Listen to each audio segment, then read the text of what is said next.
Постановлением Кабинета министров Кыргызской Республики создано открытое акционерное общество «Кыргызиндустрия». Единственным акционером общества является Кабинет министров, что дает гражданам и инвесторам гарантии успешного развития и снижает риски. Одним из главных задач общества является обеспечение импортозамещения и создание рабочих мест путем реанимирования простаивающих предприятий и создания новых, а также привлечения иностранных инвестиций для налаживания производств. Яркий пример этому – проект открытого акционерного общества «Кыргызиндустрия» ОСО «Кыргызтемирмык». Предприятие уже заработало в полной мере и реализует свою продукцию на рынке Кыргызстана.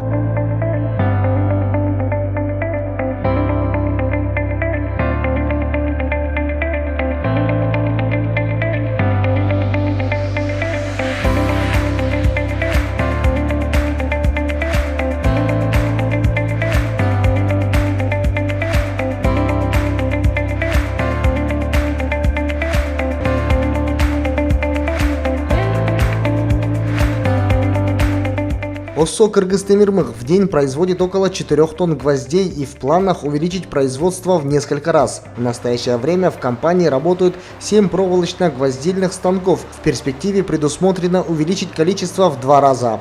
Компания заказывает сырье из России, готовая продукция обладает высоким качеством. Компания обеспечила постоянной работой около 15 человек.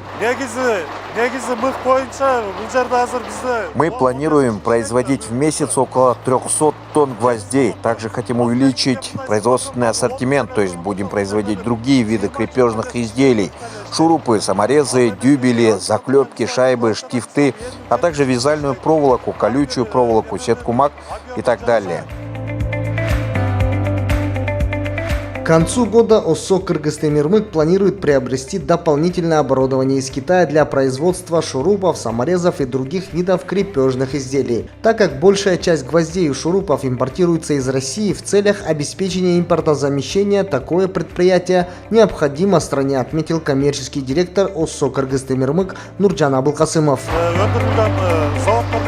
На сегодняшний день мы производим 120-150 тонн гвоздей в месяц, однако скоро мы закупим еще оборудование, благодаря чему мы сможем вдвое увеличить производство только гвоздей. В целом, когда проект реализуется полностью, работой будут обеспечены до 300 человек.